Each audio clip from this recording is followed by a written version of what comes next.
Karibu. Karibu kwa mji yako. Karibu kwa Mary. Karibu kwa watu yako. السلام عليكم رير ميري وايد سلامي رير تولكي وايد سلامي مر لباد مر سدحاد وايد سلامي تعني مقالة بان كذا شيء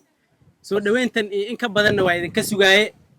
شرف وين بين تاي أنت نوضت باللارن أو الصلاة قبل سو استاجين أنت ذا كابتن كل عيارة مركب عبد السمد وصوص على دهاي مرت فرحت بي تاي قارة مركور مهد علين آدو باللارن باودياش وعلينا يا أبيالكي هويوينكي walaalahay kulli waxaan idin leeyahay aad iyo aad ba u mahadsantiin inta in ka badan ku imaan lahaydeen waa ogahay inay geerina gashay waa ogahay marka labaad waxa inaan ka hadla rabaa oo aad iyo aad muhiim igu ahaa oo aad wada sugaysaan wiilkan uu naga dhashay ololo siyaasadeedna wuu ku jiraa MCA Habasweyn wadna uu taagan yahay waa markii koowaad oo inta aan imaado ayaan filayaa sidaan u bilaabay ololahaygan waxaana intaas sida aragta kor uga soo bilaawayay isku halleen aan isku kiin halleynaayo oo aan leeyahay gurigaada waaya marka diyaar u noqoto oo ay ma aragta ku yeeraan ayaad u tagi haddana yeeritaan idinka ay yeerteen oo tidhaahdeen maadaama oo wiilkayna aad tahay inaan noo imaato yaa rabnaa yaa idinkugu imaaday waa inaan midnimada ku dadaalno waa inaan meerinimada ku dadaalna waa inaan walaalnimada ku dadaalno sidaa darteed وقف وليبو ماشين جوجو إنه ديب وشوا كرسي جاس يان روا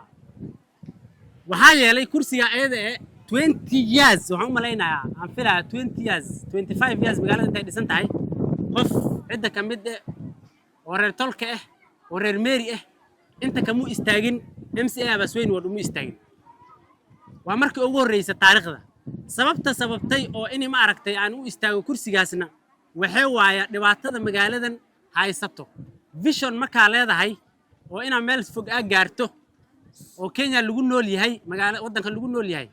waa in aad siyaasad wax qofkaada uu qabo dadkaada wax uu qabato oo ma aragtay hada isbedel doonayso inaad ugu qaban karto kaliya waa siyaasad sida darteed siyaasadda horta qofka waxa ku dhaliyaa dan baa ku dhalisaa danta ugu dhalisana waa dantiin ana Cabdi Samad ahaan dan aan wato oo maanta Cabdi Samad iska wato ma ahan waa magaaladan sida u taal waa arkaysiin intaasoo sanay ay dhisan tahay laakiin se intaasoo sanay dhisan tahay isbitaal ay qabtaa waxay qabtaa iskuul ay qabtaa waxay qabtaa ceelal badan ay qabtaa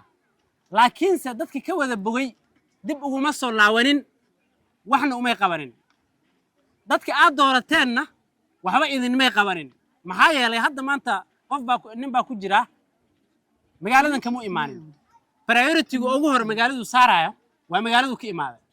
ilaa hooyadiis meeshaas ay degan tahay aabiis meeshaas u degan qof kala ina u yeerto dhahdo walaalo waxaan ii qaba kulama dareemaa xanuunka laakiin asaga haduu meesha ka imaado in loo sheego uma baahno asaga indhiisa ku arkaya magaaladan vision badan baan u wadnaa annagoo dhalinyaro badan saaxiibada badan oo maqan oo hadda jiraan oo meeshan joogin dan haysa darteed oo Ciise Gabaaw ka mid yahay ayaan Axmed ay ka mid tahay baan hore u tashanay magaaladan visionkeeda inaan bedelno oo structural plan wax la dhaao imaano ayaan horta ku aan qoondeynay oon ku wada tashanay idinkana liima sheegin aan filayaa maanta hadii joogi lahayn way ka hadli lahaayeen wayna ii sheegi lahaayeen plankaas ayaga waxa ka mid ah in isbitaalada la bedelo oo isbitaalada ma aragtay level 4 hospital laga dhigo ceelasha in ma aragtay mar waliba way naga jabaan in ceelasha aan badsano iskuulka ma aragtay aan ku dadaalno waxbarashada wixii aan ka qaban karno inta dadaalkeena magaaladan aan dhir badan ku abuurno structural plan wax la dhaha loo sameeyaa magaalo marka tuulooyinka hadda wajeersood meel structural plan qabta ma laha horta waxa ku faraxsanahay aad ugu faraxsanahay niman badan oo marka waxa la hayo ninka inuu mar badan socoto waxyaalo badan baa la kulmiyo oo ma aragtay ku anfaco marka la kulanto dadka dawladda dhex gasho waxyaabo badan oo marka aad joogto Mary aan kugu soo kordhaynin baa horta kugu soo kordhi waxa ka mid ah dadkaada inaad bedesho meesha ka imaatay inaad ilowda ma ahan marka aniga koow horta waxa waaye arrintaas waxaan la tashtay dhalinyar waxaan ku dhahay inaan magaaladan bedelno siyaasad ahaan kaliya ma ahan garab inaan isku qabsanno oo magaalada aan bedelno magaalo walba ninkiisa dhistaa haddii magaaladan maanta inaan dhisana aan ku go'aansano idinkana ka koow aad tihiin waan dhisi karnaa annagana sababtii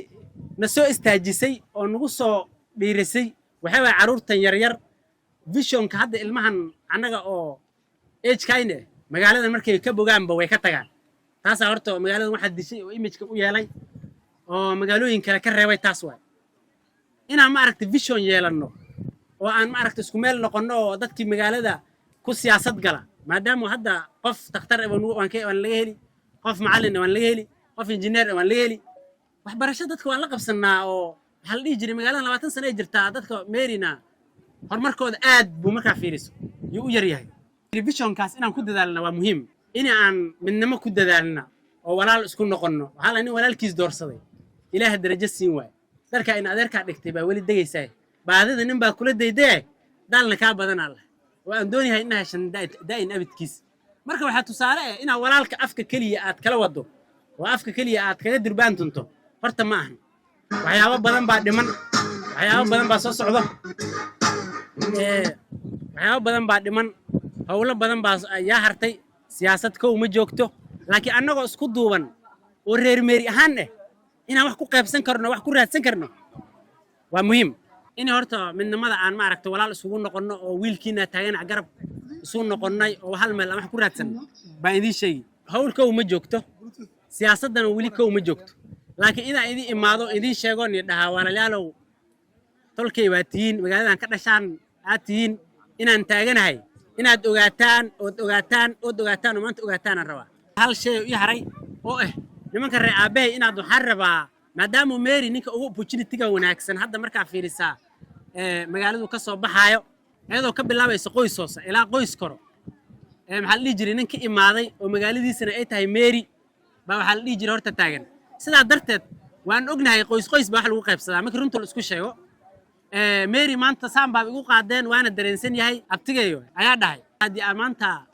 aan saan kugu qaadni karno anaga go'aaminayn waan ku go'aamin lahayn horta kalsooni buuxda ayaan isku qabaa waayo meerina waan ka imaadaa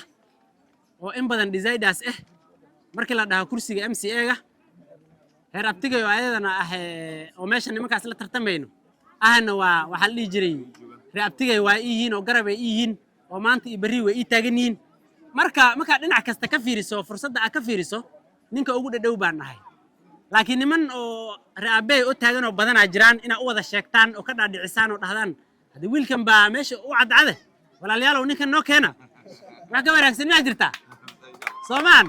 ina ku dhahdaan idinka u tagtaan yaa la rabaa ani haddaan dhaho laga yaabaa ninkan opportunity waxa la inuu asaga isku dhankiisa u riixaa laga yaabaa laakiin idinkana u tagtaan oo dhahdaan ninkan waa nihaynaa wax adna ma rabno kursiga MCA-gana aad baan u weynay in badan baan weynay kursiga MCA 10 sano waan ka maqanahay marka inaad dhahdaan baan horta idinkula dardaarmaya in marka ugu dambayso waxaan idin dardaarmaa in la kala qaybinin oo siyaasad darteed la idin kala qaybinin siyaasiyiinta way badan yihiin nin walbana ideology gaar wata in lagu imaado laga dhaadhiciyo ninka cabsima tusaale magaaladuna ka soo baxaa adiga waa fikiraysaa waxa dan kugu jirtaa garani waxa ma aragtay horumarkaaga garani ninka ku soo kordhinay lagu ma sheegay haddii inta lagu imaado lagu dhaaniyo siyaasadan annagana dhis war adiga waan ku dhisee maxaa ii keenaysaa maxaa isbedelo ii wada waa muhiim soo maaha maxaa yeelay hadda isbitaalkan tusaale markii laga hadlo isbitaalkan ma shaqeeyo habeenkii nin oo cida kamid wareer meeri ayaa wuxuu igu dhahay intuu isoo wacayneeyo wuxuu dhahay isbitaalkii meeri ahaa gabar walaashay xanuunsate wuxuu dhahay 8 meelahaas yaa imaaday wuxuu dhahay wax naas oo jooge ma lahan wax naas oo joogo oo takhtar ma lahan buu dhahay gabadhii sidii bay ku dhiig baxdo dhahay ilmi yaraana ku waysay markuu ila soo hadle inta aniga baraha bulshada isticmaali kara oo gaarsiin karo af ku gaari lahaa oo dhan baan ku gaarsiiyay marka horta waxaan saa idin dhahaa waxa level 4 hospital meesha in laga dhisi karo oo iskuul laga dhisi karo iskuulaha la bedelan karo oo secondary laga dhisi karo oo horumar oo dhan la sameyn karo laakiin yaa la kala qaybinin hal meel wax ku shubta wa alaykum salaam wa rahmatullahi wa barakatuh